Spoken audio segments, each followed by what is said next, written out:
In this video, we'll see some visualizations of a plane cutting a cone to get conic sections. Yes, that's where the name comes from.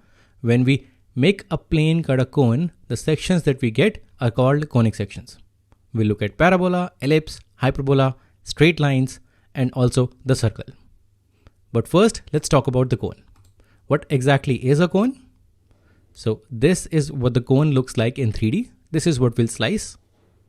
Okay, so this is our cone. It has two parts, the upper nap and the lower nap. Let's get a few technical terms out of the way.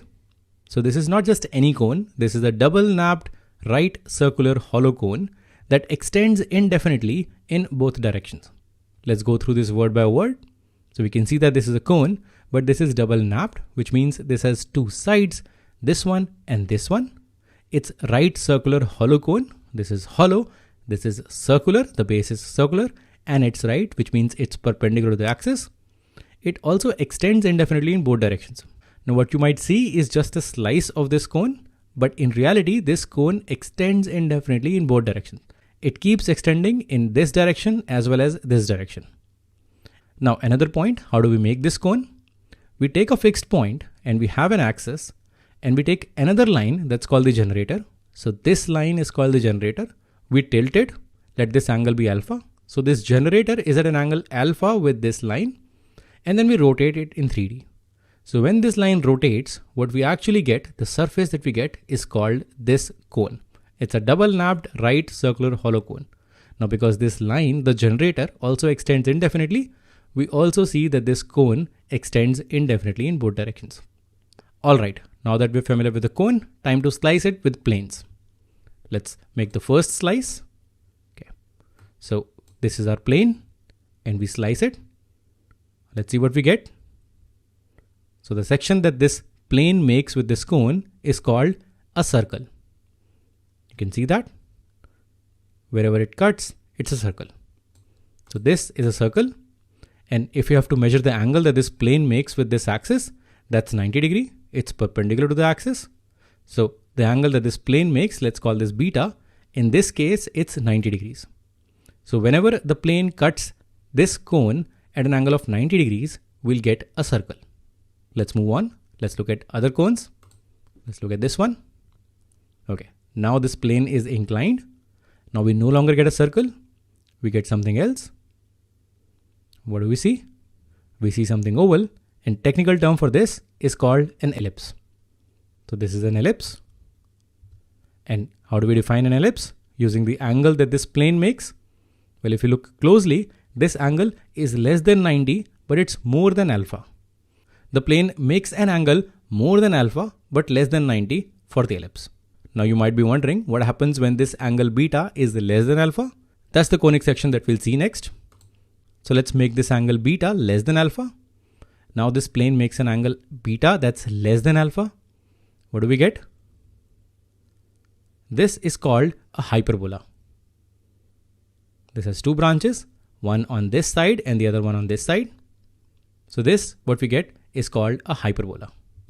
For a hyperbola, the plane has to make an angle beta that's less than alpha. It can be 0 as well. Imagine a plane making an angle 0 with the axis.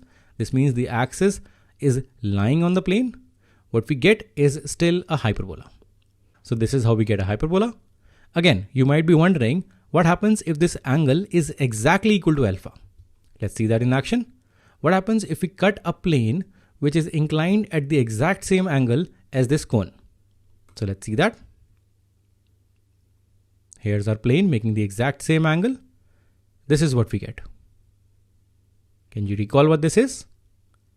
Yep, this is called a parabola. Now either you can get the parabola on this snap or you get the parabola on this snap. You can only get that on one of these. So this is the parabola and this is also a parabola.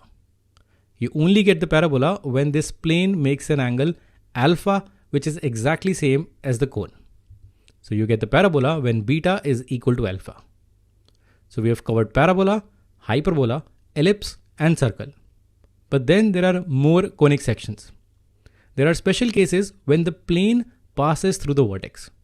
So for the next few sections, we'll keep this plane passing through the vertex. So let's see what we have in the first one. Okay, let's tilt this. What do we get? And you might say we get nothing, but it's still intersecting. We get the point.